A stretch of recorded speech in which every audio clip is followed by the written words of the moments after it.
नमस्कार, मैं हूं जयश्री नागदा और आप देख रहे हैं सीबीसी न्यूज वायर। प्रधानमंत्री नरेंद्र मोदी रविवार को अपने रेडियो कार्यक्रम मन की बात में देश से मुखातिब हुए।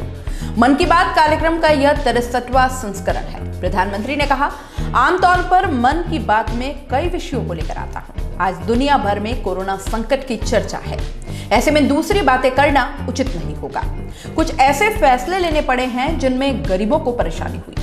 सभी लोगों से क्षमा चाहता हूं। मैं आप सबकी परेशानी को समझता हूं, लेकिन कोरोना के खिलाफ लड़ाई में इसके सिवाय कोई चारा नहीं था।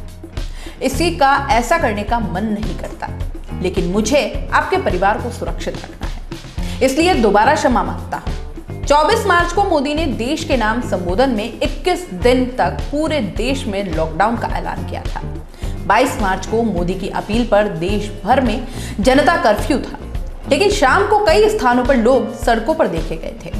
मोदी के मन की 8 सबसे अहम बातें ये रही, जिसमें उन्होंने कहा, धैर्य दिखाएं, लॉकडाउन का पालन करें, फाइटर्स अपनी कहानियां शेयर करें। आगरा के बुजुर्ग ने अपनी कहानी बताई। प्रधानमंत्री ने कुछ डॉक्टरों से भी बात की। पुणे के अस्पताल से 16 मरीज ठीक होकर घर गए। लोगों की मदद में जुटे लोगों को धन्यवाद करें। सोशल डिस्टेंसिंग बढ़ाएं, इमोशनल डिस्टेंसिंग घटाएं, संकट में फंसे लोगों की मदद करें।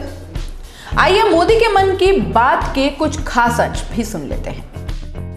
मेरे प्यारे देशवासियों, आमतौर पर मन की बात, उसमें मैं कई विषयों को लेकर के आता हूं, लेकिन आज देश और दुनिया के मन में सिर्फ और सिर्फ एक ही बात है, कोरोना वैश्विक महामारी से आया हुआ ये भयंकर संकट। ऐसे में मैं और कुछ बातें करूं तो उचित नहीं होगा, लेकिन सबसे पहले मैं सभी देशवासियों से क्षमा मांगता हूं और मेरी आत्मा कहती है कि आप मुझे जरूर क्षमा करेंगे, क्योंकि कुछ ऐसे निर्णय लेने पड़े हैं जिसकी वजह से आपको कई तरह की कठिनाइयां उठानी पड़ रही हैं। खास करके मेरे गरीब भाई बहनों को देखता हूं तो जरूर लगता है कि उनको लगता होगा कि ऐसा कैसा प्रधानमंत्री है, हमें इस मुसीबत में डाल दिया। उनसे भी मैं विशेष रूप से क्षमा मांगता हूं। हो सकता है बहुत से लोग मुझसे नाराज भी हों कि ऐसे कैसे सबको घर में बंद कर रहे हो।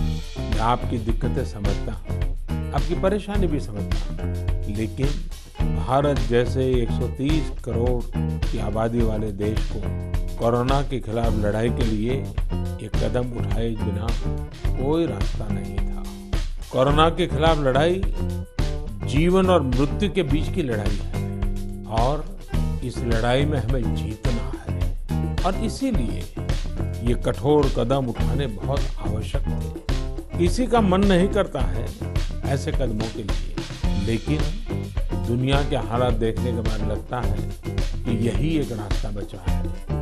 आपको, आपके परिवार को सुरक्षित रखना है। मैं फिर एक बार आपको जो भी असुविधा हुई है, कठिनाई हुई है, इसके लिए क्षमा मांगता हूं। कोरोना वायरस से लड़ने का सबसे कारगर तरीका सोशल डिस्टेंसिंग है, लेकिन हमें ये समझना होगा कि सोशल डिस्टेंसिंग का मतलब सोशल इंटरेक्शन को खत्म करना नहीं है। वास्तव में यह समय अपने सभी पुराने सामाजिक रिश्तों में नई जान फूंकने का है, उन रिश्तों को तरोताजा करने का है। एक प्रकार से ये समय हमें यह भी बताता है कि सोशल डिस्टेंसिंग बढ़ाओ और इमोशनल डिस्टेंस घटाओ। साथियों, कोरोना के खिलाफ ये युद्ध अभूतपूर्व भी है और चुनौतीपूर्ण भी है। इसलिए इस दौरान लिए जा रहे फैसले भी ऐसे हैं जो दुनिया के इतिहास में कभी देखने और सुनने को नहीं मिले। कोरोना को रोकने के लिए जो तमाम कदम भारतवासियों ने उठाए हैं, जो प्रयास अभी हम कर रहे हैं, वही भारत को कोरोना महामारी पर जीत दिलाएंगे।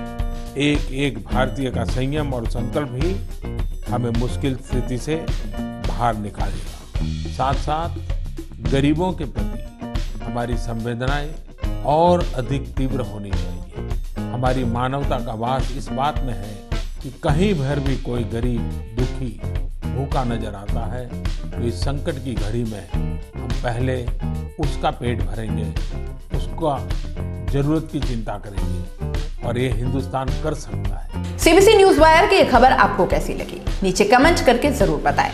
अगर आप YouTube पर देख रहे हैं तो सीबीसी न्यूज वायर का चैनल सब्सक्राइब करिए, पास में दिख रहे बेल आइकन को भी दबाइए ताकि जब भी हम आपके लिए कोई खबर, कोई जानकारी लेकर आए तो सबसे पहले आपके पास नोटिफिकेशन पहुंचे।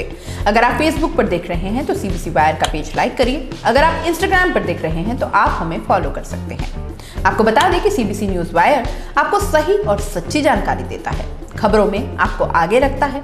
आप हमें सब्सक्राइब करके, फॉलो करके हमारा मनोबल बढ़ाइए ताकि हम आपके लिए, आपको आगे रखने के लिए पूरे जोश के साथ जुड़े रहें। हमारा मिशन है आप तक सच और बिल्कुल सही जानकारी पहुंचाना।